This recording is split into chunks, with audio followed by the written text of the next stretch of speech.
Hello, ladies and gentlemen. Here is everything you need to know about Christmas and hosting preparations the eve and on the day of. Give this a like to help others have a great time with their loved ones. I'm going to go over some Christmas history, why we celebrate certain things, and you will understand and appreciate a bit more about the holiday and how to be a bit more open and celebrate it with your loved ones. So amongst the excitement and joy, there can be a daunting level of expectation placed on those hosting at Christmas. Planning and preparation will alleviate some of the pressure, but above all, give yourself a break, delegate tasks, and make the most of such special time with your loved ones. As for Christmas trees, they were first popularized in Great Britain by Queen Victoria and Prince Albert, but were popular in parts of Europe, especially Germany, which was Prince Albert's homeland.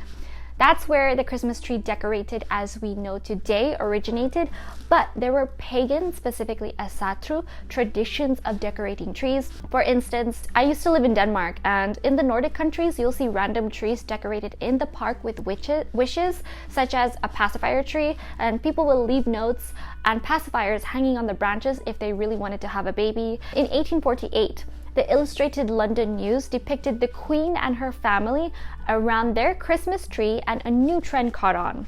Soon, households across the country were adorning fir trees with candles, small presents, sweets, and fruits, and England was gifted a giant Christmas tree from Norway after World War II as a thank you for helping them fight off the Germans.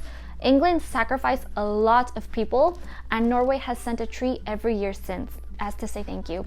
There are lots of Christmas tree farms all over the Nordics that are beautiful. You should visit them and check them out. They celebrate a little something different called Jul. Gledelig jul. Houses have been decorated with winter foliage, not just Christmas trees alone, as in holly, ivy, bay, and rosemary as far back as medieval times, as the evergreen nature of plants represented everlasting life. Prickly holly leaves were also said to drive evil spirits away, but later it was considered bad luck to have holly in the house before Christmas Eve.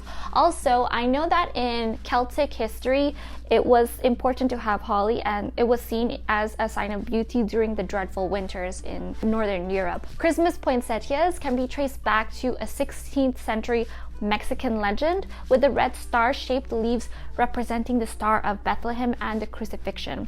The tradition of the Christmas wreath came about at the same time as Christmas trees. Trees were pruned in order to fit into people's homes, and the offcuts were woven into wreaths. These were originally used as tree decorations rather than to hang on the door, as is customary nowadays. Many of the traditions surrounding Christmas decorations date back hundreds of years, while others are surprisingly recent, and it is customary to wait until December before putting up Christmas decorations, and the 12th night, which is January 6th, is the date by which they should be taken down. As for Christmas preparations, food, and hosting, both the Christmas pudding and the Christmas cake can be prepared at least a month in advance of the day itself.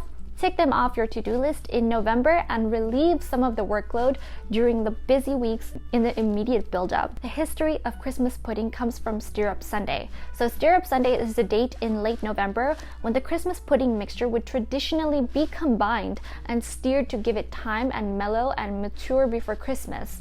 The phrase originates from the Book of Common Prayer that was read on the last Sunday before Advent.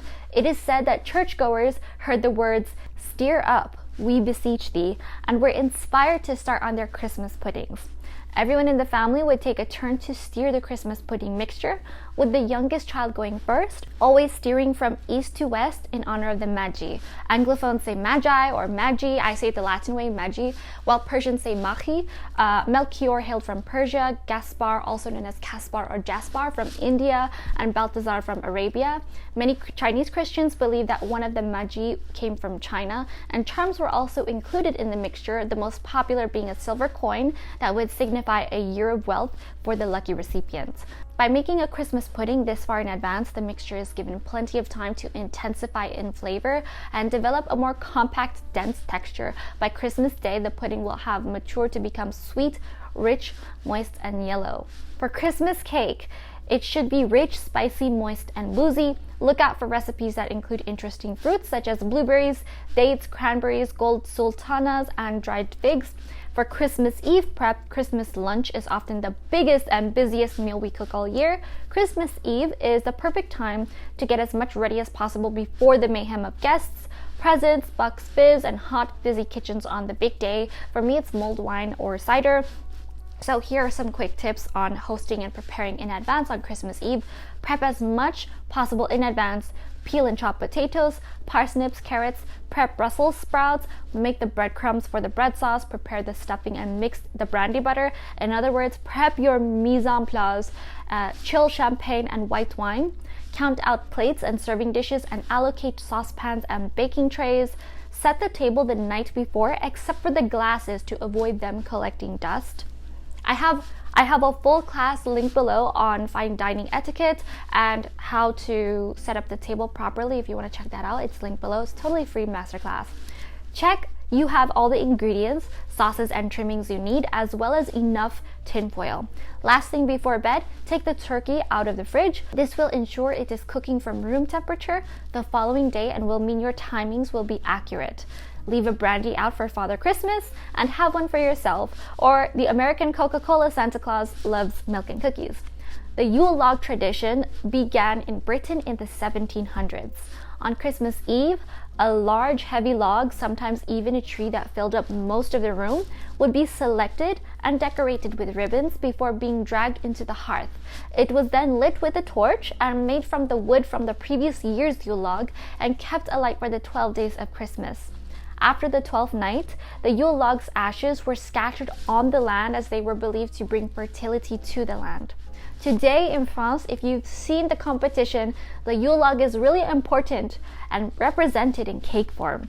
Bakeries all over France would compete in an annual tradition to enter their Yule log cake with trompe l'oeil style decorations, and they are incredible creations that come to life by master cake makers and artisans. On Christmas Day, draw up a timing plan by calculating the cooking time of the turkey or meat of choice, and then working out how everything else will fit in around it.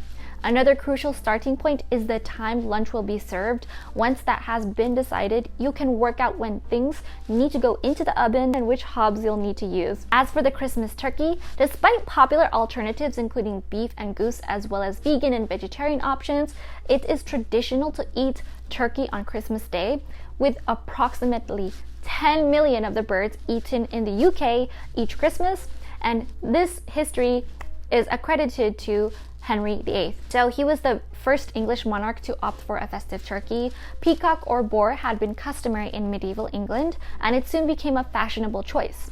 Until Victorian times, however, it was equally popular to eat goose. As for Christmas Day etiquette, if you're hosting on Christmas Day, you may be bringing together several different generations as well as separate families. So expectations for the day are often high, and there can be a tendency to fetishize your own family's Christmas rituals. So remember to accommodate your guests and their traditions too. It's always fun to include even more fun traditions that you've never tried before.